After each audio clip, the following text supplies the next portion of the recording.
오늘 주일 예배는 불확실성, 이걸 어떻게 극복할 것인가, 불확실성, 이것을 어떻게 극복할 것인가, 그냥 성도로서 기도하고 찬양하면서 불확실성을 방치를 해두라. 그러면 선하신 하나님이 선하게 해결을 해 주신다. 또 비슷한 맥락의 이야기인데 반사적으로 행동을 하라. 그러니까 불확실성이 중첩될 때에 생각 좀 그만하고 반사적으로 행동하라. 즉 고난이 오면 기도하고 즐거운 일이 생기면 찬양하고 이렇게 반사적으로 행동하라. 생각을 멈추고 반사적으로 행동을 하라. 그러면 결국 불확실성을 뛰어넘어서 내가 예상했던 것보다 훨씬 위대한 삶을 살게 된다라는 제목으로 잠깐 시간 은혜를 나누고자 합니다. 여러분, 일반적으로 사람들이 제일 견디기 힘들어하는 것이 무엇일까요? 고난일까요? 사람들하고 대화를 나누어 보면 고난은 의외로 잘 이겨냅니다. 견뎌내더라는 것이죠. 예를 들어서 직장 생활을 하는 데 있어 상사의 잔소리가 극심하다든지, 또한 무한 경쟁이 있다든지, 또한 많은 사람들의 공격이 있다든지 이럴 경우 어떻게 해서든지 이런 모양 저런 모양으로 잘 견뎌내더라는 것이죠. 그러면 사람들이 의외로 고난을 잘 견뎌내는데 그 이유가 무엇인가? 한마디로 고난은 예측 가능하기 때문입니다. 그러니까 상사의 잔소리가 극심하다 그럴 경우 이렇게 하니까 저렇게 하니까 상사의 잔소리가 잦아들더라. 또 경쟁이 극심하다 그럴 경우 이런 자격증을 따놓으니까 저런 자격증을 따놓으니까 경쟁에 유리하더라. 또 누군가의 많은 사람의 공격이 극심하다 그럴 경우 저 사람은 내 편이다, 저 사람은 중립이다, 저 사람은 적이다, 이렇게 나름 철저하게 분석을 해놓고 대비를 잘 하더라는 것이죠. 여러분, 이와 같이 고난이라고 하는 것은 예측이 가능하기 때문에 사람들이 잘 견뎌내더라는 것입니다. 그런데 저 사람이 내 편인지, 저 사람이 적인지, 저 사람이 중립인지 분간이 안 될 때, 이럴 때, 즉 불확실성이 가중될 때 많이들 힘들어 하더라는 것입니다. 그러니까 결론적으로 사람들은 고난보다는 불확실성에 대하여 훨씬 힘들어 하더라. 잘 견뎌내지를 못하더라는 것입니다. 여러분, 바울이 드로아라는 곳에서 어디로 가야 할지 갈등하고 있었거든요. 이어 걸어던 중 성령께서 환상을 열어 보여주시면서 빌립보로 가라 그러셨답니다. 그래서 바울이 빌립보로 갔는데 도착하자마자 어떤 일이 벌어졌느냐. 귀신 들린 젊은 여자를 구해주는 바람에, 즉 착한 일을 하는 바람에, 선한 일을 하는 바람에 억울하게도 빌립보 감옥에 갇히는 신세가 되고 말았지요. 이제 기약 없는 감옥 생활을 이어가야만 합니다. 여러분, 당시 바울은 성령의 인도를 받아서 빌립보로 갔기 때문에 이런 일이 일어날 줄은 전혀 상상도 하지 못했거든요. 꿈에서조차 상상도 하지 못했거든요. 따라서 이 대목에서 얻을 수 있는 메시지가 무엇인가? 하나님의 인도를 받아서, 성령의 인도를 받아서 어떤 일을 한다고 할지라도 얼마든지 불확실한 처지에 놓일 수 있다는 것입니다. 하지만 바울은 이 불확실성 때문에 흔들리지 않았거든요. 따라서 불확실성 때문에 내 마음이 몹시 흔들린다면 바울의 행동을 그대로 따라하면 된다는 것이죠. 그러면 바울이 억울하게 빌립보 감옥에 갇혔을 때, 즉 불확실성이 가중되었을 때 어떻게 했느냐? 작전회의 같은 것 하지 않았습니다. 또 이 일을 어쩌나, 어떻게 하지, 무엇을 하지, 그러면서 밤잠을 설쳐가면서 고민하지도 않았거든요. 이어 늘 평소 하던 대로 비록 감옥이긴 했지만 찬양했고 위대하신 하나님을 높였죠. 찬양했고 또 비록 감옥이긴 했지만 기도했다는 것입니다. 그러니까 지금 바울은 난데없이 느닷없이 억울하게 옥살이를 하고 있는 기가 막힌 상황인데, 즉 불확실성이 가중되고 있는 상황인데 그냥 평소 하던 대로 찬양하고 기도하면서 이 불확실성에 대해서 방치를 해두었다는 것이죠. 그러므로 지금 불확실한 것, 불확실성 때문에 고민이 된다면 우리도 바울처럼 찬양하면서 기도하면서 이 불확실성을 방치를 해두라는 것입니다. 여러분, 많은 사람들이 착각하는 것 중 하나가 하나님은 눈에 안 보이고 자기가 자기 인생을 살아가니까 자기가 자기 인생을 컨트롤할 수 있다고 생각을 하거든요. 대단한 착각이죠. 누가복음에 보면 똑똑한 부자와 거지 나사로에 대한 이야기가 나옵니다. 거기 보면 똑똑한 부자가 온갖 불확실성에 대하여서 철저한 대비를 하지요. 철저한 대비를 해두거든요. 어떻게 해요? 큰 창고를 지어놓고 그리고 그 창고를 넓혀가면서 거기다가 평생 먹을 식량을 잔뜩 쌓아놓았습니다. 또 금과 은을 비롯하여서 온갖 부하들도 잔뜩 쌓아놓았습니다. 이 똑똑한 부자는 모든 불확실성이 사라졌다고 생각을 하고 자 이제부터 내 영혼아 편히 쉬고 먹고 마시자 즐기자 그랬답니다. 그래서 하나님께서 이 똑똑한 부자에게 무엇이라고 말씀을 하셨습니까? 우선 이 똑똑한 부자의 이름을 불러주시지 않으셨죠. 거지 나사로 같은 경우 그의 이름을 매번 불러주셨는데 이 부자 같은 경우 그의 이름을 불러주시지 않으셨습니다. 그리고 어리석은이라는 별명 단서 하나를 붙여주셨죠. 그래서 어리석은 부자야 하나님께서 이렇게 부르셨답니다. 이어 그에게 말씀하시기를 오늘 밤 너의 영혼을 내가 도로 차들이니 네가 쌓아놓은 것이 다 누구의 것이 되겠느냐. 그러니까 살다 보면 불확실한 일이 많이 생겨요. 여러분 그때 이걸 붙들고 골치 아파하지 말라는 것입니다. 쉽게 말해서 생각 좀 그만하고 인생의 주권자는 역사의 주관자는 하나님인 줄 알고 이 불확실성을 그냥 방치해 두라는 것입니다. 즉 바울과 실라처럼 그냥 성도로서 찬양하면서 기도하면서 불확실성에 대해서 그냥 방치해 두라는 것이죠. 여러분 전에 한번 야화로 말씀드렸는데 저희 부모님 유골함이 개방형 낙골당에 모셔져 있거든요. 그 안에 장식품도 몇 개 넣어 놓았습니다. 여러분 개방형 낙골당이란 내부를 볼 수 있기 때문에 자기 지인이나 다른 사람들의 유골함이나 여러 가지 소품들, 장식품들도 쉽게 볼 수가 있거든요. 그래서 그중 눈에 띄는 낙골당 하나를 볼 수가 있었죠. 그 낙골당 안에는 이제 갓 20살이 된 여자아이의 유골함과 요모조모 귀여운 장식품들, 예쁜 장식품들, 그리고 수험표랑 부산대학교 의과대학 합격증이 들어 있었습니다.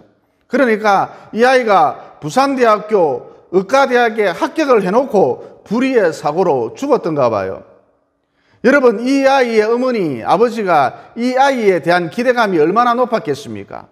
그런데 지금 뼈가루만 덩그러니 남아 있거든요.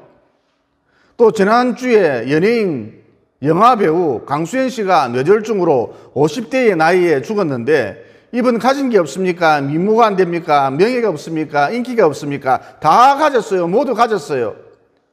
그러니까 결국 무슨 얘기냐? 인생은 내가 컨트롤을 할 수 없다는 것이죠. 그래서 불확실성, 불확실한 것에 대해서 머리 싸매지 말고 어떻게 하지 고민하지 말고 생각 좀 제발 그만하시고 성도로서 기도하면서 찬양하면서 그냥 이 불확실성에 대해서 방치를 해두라는 것입니다. 이 본문에 보면 바울과 실라가 불확실성에 대해서 방치를 해두었더니 그냥 평소 하던 대로 감옥에서 기도하고 찬양하면서 불확실성에 대해서 방치를 해두었더니 어떻게 되었습니까?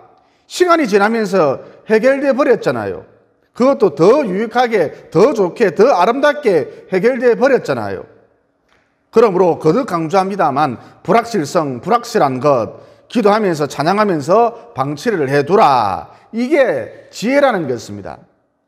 여러분 과학자들이 어떤 놀라운 법칙을 원리를 발견하는 경우가 참 많은데 이들이 실험실에서 머리를 싸매고 전전긍긍하고 궁리하고 깊이 연구를 하던 중 이것을 어떤 놀라운 법칙이나 원리를 발견하는 경우는 거의 없고 1% 미만이랍니다. 거의 드물고 그냥 실험실에서 장난삼아 이것저것 막 섞어보다가 혹은 머리 식히려고 사과나무 밑에 앉아 있다가 혹은 불멍 때리고 있다가 물멍 때리고 있다가 혹은 목욕하다가 이렇게 발견한 경우가 다반사거든요. 그러니까 뭐예요? 생각 좀 그만하라는 거예요. 특별히 불확실한 문제에 있어서 생각 좀 그만하라. 머리 좀 그만 싸매고 있으라. 불확실한 것, 불확실성 방치를 해두라는 것이죠. 그러므로 불확실성에 대해서 깊이 고민하지 말고 평소 하던 대로 기도하면서 찬양하면서 그냥 방치해 둠으로써 결국 마침내 역사의 주관자이신 인생의 주권자이신 하나님 손에서 불확실한 문제가 자연스럽게 해결되는 그리고 지금 해결되는 것보다 나중에 해결되는 것이 더 유익하게 더 좋게 해결되는 놀라운 역사를 신비한 역사를 보게 되시기를 예수님 이름으로 진심으로 축원을 드립니다. 그 다음 불확실성의 대처법 어떤 것이 또 있느냐. 빨리 서둘러 목표를 이루려 하지 말고 천천히 바르게 가려고 해야 한다는 것입니다. 여러분, 성경에도 나와 있습니다만 서두르게 되면 항상 부작용이 생기거든요. 그래서 목표가 성취되어도 내상이 엄청 크다는 것입니다. 예를 들어서 아브라함 같은 경우 하나님이 자식을 주겠다 그러셨는데 그만 기다리지를 못하고 목표를 빨리 이룰 거야, 자식을 빨리 볼 거야, 그러다가 그만 큰 부작용에 시달렸지 않습니까? 여러분, 아브라함이 어떤 부작용에 시달렸습니까? 이스마엘이 눈만 떴다 하면 이삭을 괴롭혔거든요. 또 몸종 하갈이 틈만 나면 본처인 사라를 못 살게 굴었거든요. 그러니까 집안에 바람 잘 날이 없었던 것이죠. 집안에 화목이 깨지고 말았습니다. 집안이 풍비박산이 나고 말았죠. 심지어 지금까지도 이스마엘의 후손인 아람 나라들하고 이삭의 후손인 이스라엘이 죽기 아니면 살기로 다투고 있지 않습니까? 그러니까 불확실성을 빨리 제거하려고 서둘러 목표를 이루려 하면 큰 부작용에 시달린다, 내상이 크다는 것이죠. 여러분, 우리 주변에 보면 내가 이러려고 이런 고생을 했나 이렇게 말하는 분들이 있지요. 여러분, 이런 분들은 왜 이런 말을 하느냐? 서둘러 목표를 이루는 바람에 천천히 목표를 이루었으면 되었을 텐데 서둘러 목표를 이루는 바람에 내상이 크기 때문에 이런 말을 하는 것입니다. 다시 말해, 서둘러서 목표를 이루는 바람에 내상이 너무 크니까 자신이 원하는 목표를 이루어 놓고도 좋은 줄 모르는 것이죠. 그래서 내가 이러려고 이 고생을 했나, 생고생을 했나, 개고생을 했나, 이런 푸념을 늘어놓게 되는 것이죠. 그러므로 불확실성을 없애버리려고 목표를 빨리 이루려고 하면 안 된다. 목표를 빨리 이루려고 하면, 서둘러 이루려고 하면 부작용에 시달린다, 내상이 크다. 따라서 천천히 바르게 가야 한다는 것이죠. 이어 천천히 바르게 가면 허송세월하는 것 아닌가, 시간만 낭비하는 것 아닌가 이렇게 생각하기 쉬운데 결코 그렇지 않다는 것입니다. 오히려 이렇게 하면 천천히 바르게 가면 불확실한 것이 의외로 쉽게 간단하게 해결이 돼버리고 일이 효과적으로 진행된다는 것이죠. 그러니까 본문에 바울이 빌립보 감옥에 갇혔지만 천천히 바르게 갔더니, 즉 수선 피우지 않고 그냥 평소 하던 대로 찬양하고 기도하면서 천천히 바르게 갔더니 생각보다 빨리 빌립보 감옥에서 나올 수 있었고, 즉 생각보다 빨리 불확실성이 해소되었고, 무엇보다 빌립보 감옥의 간수장이, 그의 가족들이, 그의 일가친척들이, 지인들이 예수님을 믿게 되므로 복음을 전하는 데 있어서 바울이 혼자 움직이는 것보다 훨씬 더 효과적인 상황으로 바뀌었다는 것이죠. 그러므로 남은 여생 빨리 서둘러 목표를 이루려 하지 말고 천천히 바르게 가려 함으로써 부작용 없는 인생 사시고 더불어 효과적인 인생 사시기를 예수님 이름으로 진심으로 축원을 드립니다. 그 다음 불확실성의 대처법 어떤 것이 있느냐? 그냥 성도로서 반사적으로 행동하라는 것입니다. 여러분, 지난번 베이징 올림픽을 할 때에 탁구 경기를 하는 거 보니까 자기 편 선수들이 좀 밀리잖아요. 그때 감독이 선수들에게 어떤 주문을 했느냐?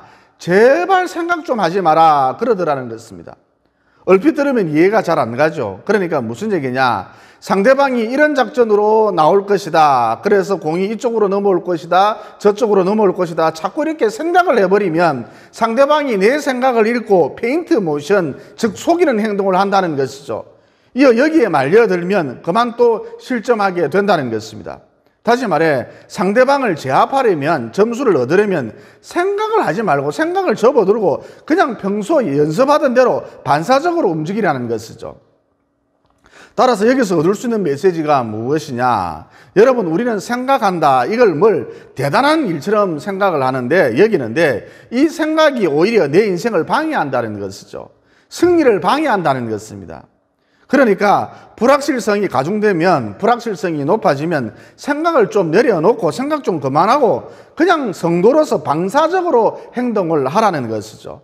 구체적으로 예를 들어서 야고보서 5장 13절에 보면 이런 말씀이 나오잖아요. 너희 중에 고난을 당한 자가 있느냐? 그는 기도할 것이요. 즐거워하는 자가 있느냐? 그는 찬송할지니라. 무슨 말씀입니까? 고난이 오면 제발 생각을 하지 말라는 거예요. 왜 이 고난이 왔지? 제발 이러지 말라는 거예요. 그냥 반사적으로 엎드리라는 것입니다. 반사적으로 기도하라는 것입니다. 또 즐거운 일이 생겨도 마찬가지라는 거예요. 즉 언제까지 이 즐거운 일이 계속될까 생각하지 말라는 것입니다. 생각하지 말고 그냥 지금 즐거운 일이 생겼으니까 반사적으로 찬양을 하라는 것이죠. 여러분 이렇게 사는 것, 곧 생각 없이 반사적으로 행동하는 것, 좀 바보 같아 보이죠. 하지만 절대 그렇지 않습니다. 이것보다 강력한 인생은 없다는 것이죠. 여러분 고린도전서에 보면 바울이 상상을 초월하는 고난을 당하지 않았습니까? 그때 그가 어떻게 했습니까? 왜 이런 고난이 왔지? 왜 내가 이런 고난을 당해야 하지? 그러면서 밤낮 생각했나요? 아니었죠. 생각하지 않았습니다. 그냥 평소 하던 대로 고난이 오니까 반사적으로 기도했거든요. 이어 그랬더니 모든 불확실성을 뛰어넘어 마침내 로마를 복음화 시킴으로 우리 기독교를 갈릴리 작은 어촌에서 시작한 우리 기독교를 일약 세계적인 종교로 만들어 놓지 않았습니까? 그러므로 불확실성을 뛰어넘는 법, 생각하지 말라는 거예요. 그냥 성도로서 반사적으로 행동하라는 것입니다. 즉 고난이 오면 반사적으로 기도하고 즐거운 일이 생기면 반사적으로 찬양하라는 것이죠. 이 삶의 패턴을 꾸준히 지속하라는 거예요. 덧붙여 데살로니가전서 5장 16절에 보면 이런 말씀이 나오잖아요. 항상 기뻐하라, 쉬지 말고 기도하라, 범사에 감사하라.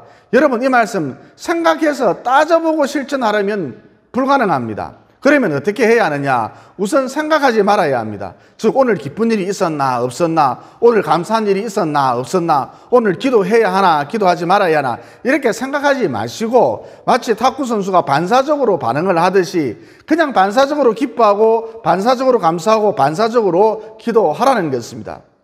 제가 어제도 교회 계단을 청소하는데 누가 시킨 것도 아니면서 찬송을 부르면서 흥얼거리면서 신나게 청소를 했거든요. 여러분 이게 반사적으로 감사하고 반사적으로 찬양하는 것입니다. 누가 시킨 것도 아닌데 내가 혼자서 찬양하고 흥얼거리면서 청소를 했습니다. 이게 반사적으로 찬양하고 감사하는 것입니다. 또 시간이 좀 생기길래 사무실에서 조용히 그냥 교회를 위해서 기도를 했거든요. 기도해야지 결심하고 작정하고 기도하는 것이 아니라, 또 누가 시켜서 한 것이 아니라 그냥 틈이 좀 나길래 교회 사무실에서 조용히 기도를 했거든요. 여러분 이게 반사적으로 기도를 하는 것입니다. 여러분 이렇게 하면, 이런 삶이 쌓이면 모든 불확실성을 뛰어넘어 마침내 승리할 수 있다는 것이죠. 그러므로 삶이 불확실할 때에 생각을 내려놓으시고, 즉 성도로서 고난이 오면 반사적으로 기도하시고 즐거운 일이 생기면 반사적으로 찬양하셔서, 다시 말해 생각 그만 반사적으로 행동하셔서 마침내 모든 불확실성을 뛰어넘어 바울이 갈릴리 작은 어촌에서 시작된 우리 기독교를 인력 세계적인 종교로 만든 것처럼 내가 생각했던 것보다 훨씬 위대한 남은 여생 보내시기를 예수님 이름으로 진심으로 축원을 드립니다. 기도드리겠습니다. 사랑의 하나님, 오늘 말씀을 통해 인생의 주권자는, 역사의 주관자는 따로 있다, 하나님이시다. 그러므로 불확실한 일에 대해서 머리를 싸매지 말라, 생각 좀 그만하라는 진리를 깨닫게 되었습니다.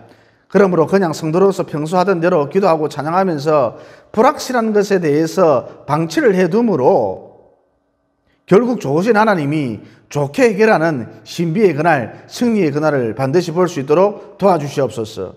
또 서둘러 불확실성을 없애버리려 하면 불확실성은 없어졌으나 심각한 내상을 입는다는 진리도 깨닫게 되었습니다. 그러므로 성도로서 평소 하던 대로 기도하고 찬양하면서 천천히 목표를 이루어 나가므로 내상 없는, 부작용 없는 효과적인 남은 여정 보낼 수 있도록 도와주시옵소서. 또 불확실성이 높아질 때 생각을 하면 더 힘들어진다, 그냥 성도로서 반사적으로 행동하라는 진리도 깨닫게 되었습니다. 그러므로 고난이 오면 반사적으로 엎드리고 즐거운 일이 생기면 반사적으로 찬양하고, 이렇게 반사적으로 행동함으로써 바울이 갈릴리 어촌에서 시작된 우리 기독교를, 작은 기독교를 인력 세계적인 종교로 만든 것처럼 내가 예상했던 것보다 훨씬 위대한 남은 여생 보낼 수 있도록 도와주시옵소서. 내 인생과 이 세계와 역사의 주인 되신 예수님 이름으로 기도드리옵나이다. 아멘.